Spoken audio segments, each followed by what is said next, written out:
He went 4 for 4 from behind the arc, so Big Perk back with us. Did the Joker's performance Sunday change the MVP race at all?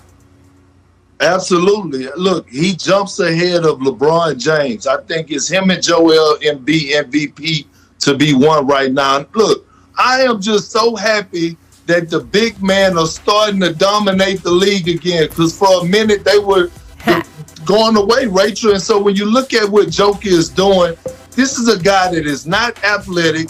This is a guy that don't run fast, don't move quick, but plays the pace of his game and gets the job done. And in my opinion, he's arguably one of the greatest skilled bigs to ever play the game. Greg Popovich said he's the modern day Larry Bird. And guess what? He told no lies.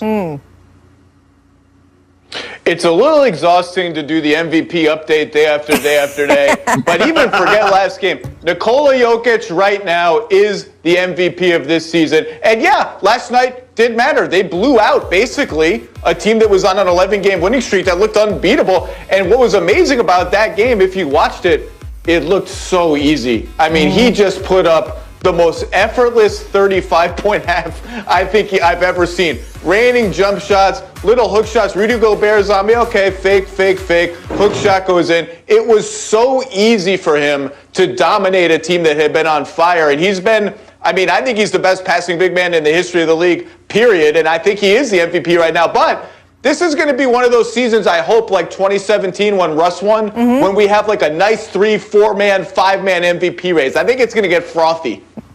But go ahead, Perk. Hold on, Zach, but don't you just discount Joel Embiid right now, because he has the Philadelphia 76ers he's in it. At an elite level. And by the way, just a couple of weeks ago, he put up a 40-plus point night too now. So Jokic is just behind him right now and doing it at a later time. But we're not going to just say that Jokic is the clear cut, Zach Lowe, all right? We're not going to start that today. It's going to be a great race, Perk. It's going to be a great race with lots of ups and downs. But right now, if you ask me to vote, if I had to fill out my ballot now, I'm putting Jokic 1. That's all I'm saying. Yeah, because guess what? We don't want you to vote, because you voted for Giannis last year when Rachel and I was trying to tell you. No. I voted for Giannis as well. I voted for Giannis as well, Perk. And it was close, but I will say, as I've said a million times, it is an award that right now rewards stats in a regular season. Giannis had historic stats, but it is time to change the MVP. I got to get that in one more time, because, Perk, I am with you on that. It needs to be more about who the best player in the league is, and we need a separate award for best stats for this season. Now that we've just put all of that to bed and we've solved everyone's problems, it is time for, oh yes, I can hear it. It's time for Make or Miss. Make or Miss League. It's a make or miss league. Make. Miss. It's a make or miss league. I've heard that somewhere before. Make contact, Magic Raptors. Watch Aaron Gordon and Kyle Lowry. So Lowry takes a shot, next trip down. Gordon gives him the little crack back block. Oh! Now, remember, these two got into it in the bubble. This was back in August. So are we going back to 90s basketball, Perk, where we got some retribution here and there?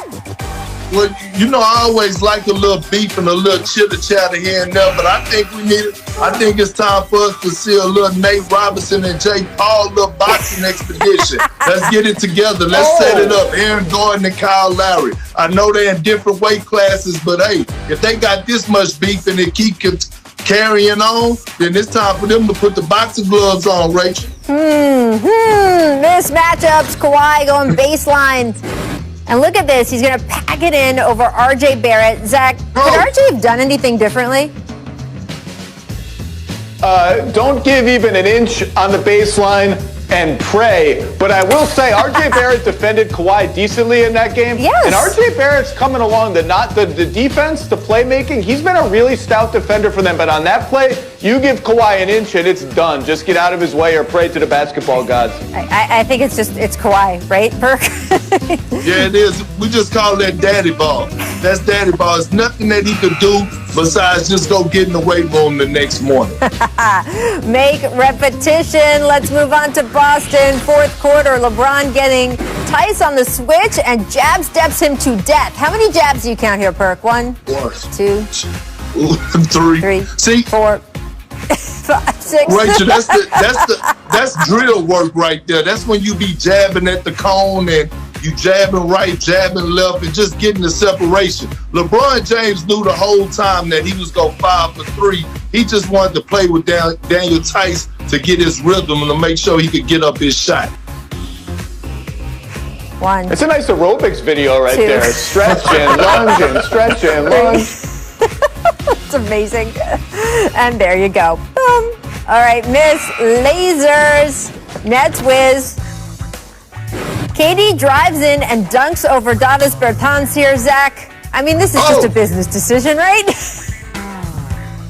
I don't even know what that is. If that's a business decision, that's the worst business decision I've ever seen. The whole point of it is get out of the way. You don't get in the way and then try to duck out of the way. That is a horrible business decision. He needs Davis Bertans needs to get to business decision school because that was bad. That's the worst of both worlds. You try to take a business decision and you fail and get dunked on.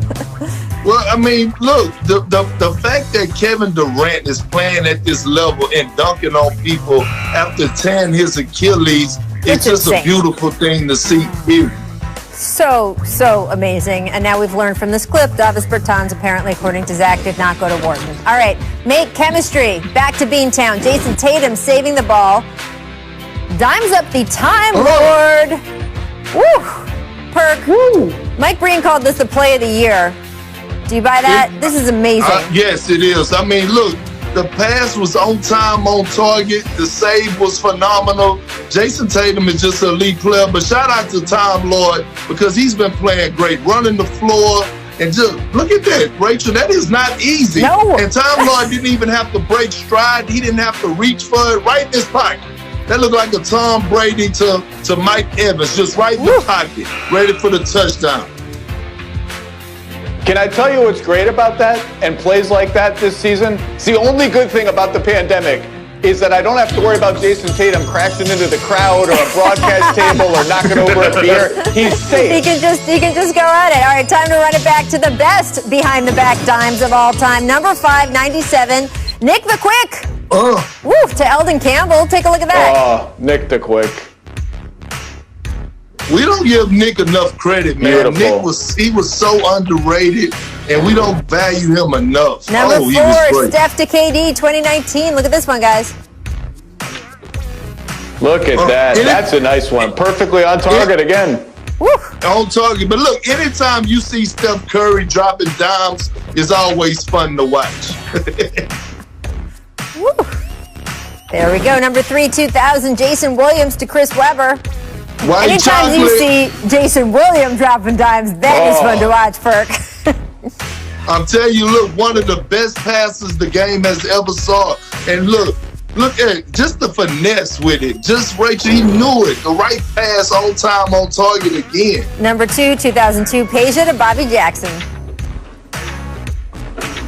I can't be the only one who sometimes goes down a YouTube rabbit hole of early 2000s Kings. Just hook the early 2000s Kings up to my veins. I want to live in the early 2000s Kings. So do current Kings fans, so it's amazing. Number 1, 89, Charles Barkley. Charles Barkley. Through traffic, though. Through traffic. Look at that. Point right there. That was beautiful. I didn't know. Is that Mike Jaminski finishing that? All right, so Perk, remember the time you dimed up Kobe? No. Oh, no. We were going to put this on the list, but he wasn't your teammate, Perk, so. No, too soon. Who did that, Rachel? Who idea was that? Was that Danny? I need to know who was that. You know. We'll settle that during the break. Coming up next, you will hear Draymond Green go in on Rodney Magruder. This was exactly, boom. Perk signals going out. We will get him back in a moment, but welcome to The Jump. I am Rachel Nichols, alongside, indeed, the host of the Low Post podcast, Zach Lowe. I can't do the pause like you do, Zach. No one Zach Lowe. That's really the answer to this. Coming up, we're going to talk about Nikola Jokic dropping a career high, tying 47 points last night against the Jazz, snapping their 11-game win streak. Did Jokic's performance change the MVP race? We will discuss. First, though, there are very few things you can count on in the NBA, but here's one.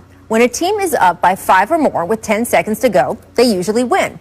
And when I say usually, I don't mean like 2/3 of the time or 3/4 of the time. I mean that over the past 25 years, there have been more than 23,000 times teams have been in that position. And in all but 9, the team that's ahead has gone on to win. That is an insane stat. You know, you can drink a cup of coffee every single morning, 365 days a year, and after 60 years, you still would not hit 23,000. All of which makes what happened this weekend all the more absolutely bananas. First in Chicago on Saturday night, it was the Bulls who were up by 5 with 10 seconds to go, and Dame Lillard hits this 37-footer, which is incredible. But at that point, the Bulls still should have gone on to win the game. They've got possession with 8.9 on the clock, except then Zach LaVine gets tied up in the corner, and then it becomes a jump ball, which finds its way to Dame, who hits this off-balance step-back fadeaway 3 over 7-foot-tall Larry Markkinen. And I'm sorry, what?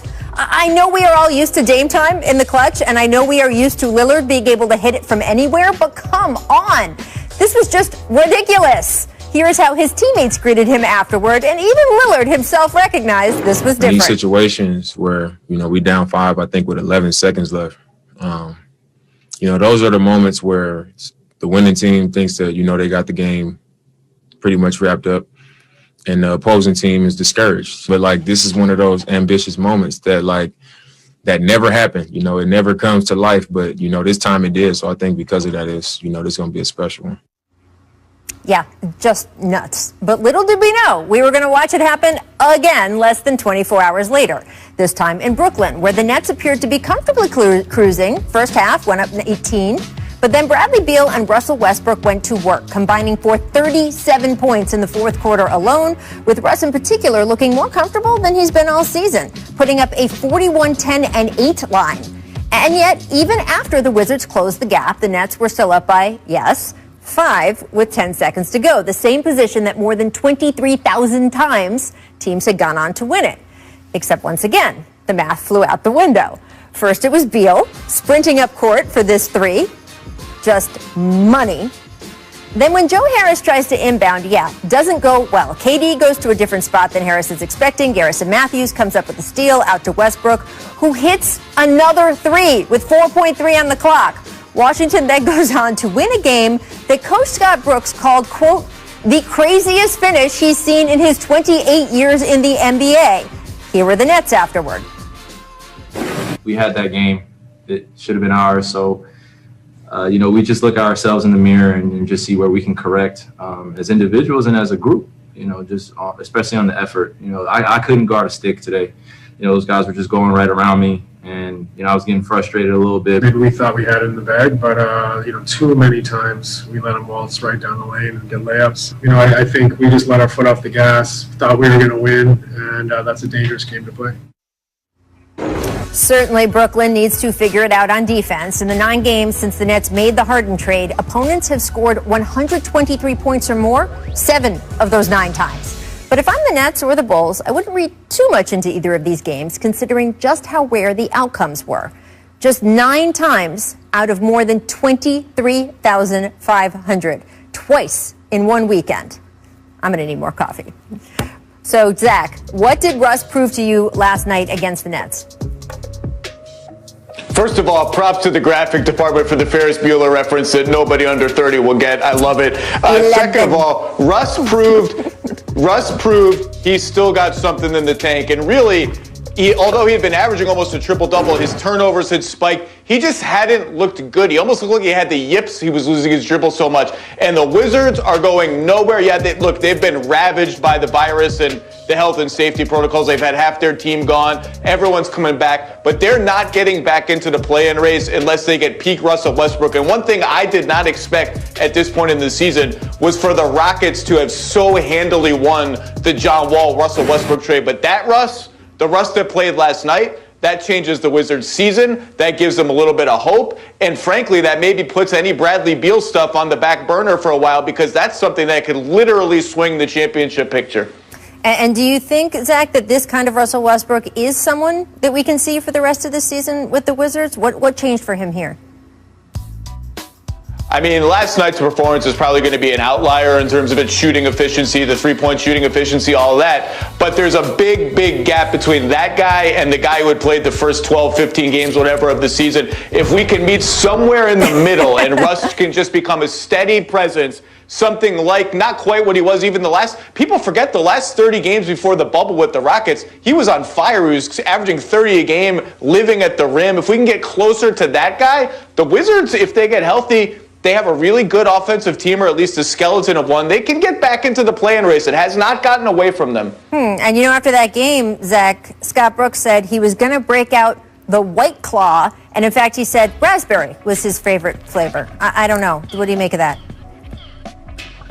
Well, first of all, we've just got to be able to do better. I didn't even know what a White Claw was until I moved to the suburbs. And everyone in the suburbs, all my mom friends in the suburbs are all about the White Claw. We have to keep White Claw on hand in case we have visitors. Scotty Brooks, look, I love you, Scotty. Have a beer, have a real beer, celebrate with a real beer, pour it in a nice big glass. Unless he gets if he gets an endorsement deal out of this, I take it all back. If he becomes the face of White Claw beverages among middle-aged men, I take it all back. Maybe this is just the beginning of something beautiful, Zach. We will see. All right, we're getting Kendrick Perkins back. So coming up after this break, we'll talk about Aaron Gordon and Kyle Lowry getting physical last night. Is there bubble beat?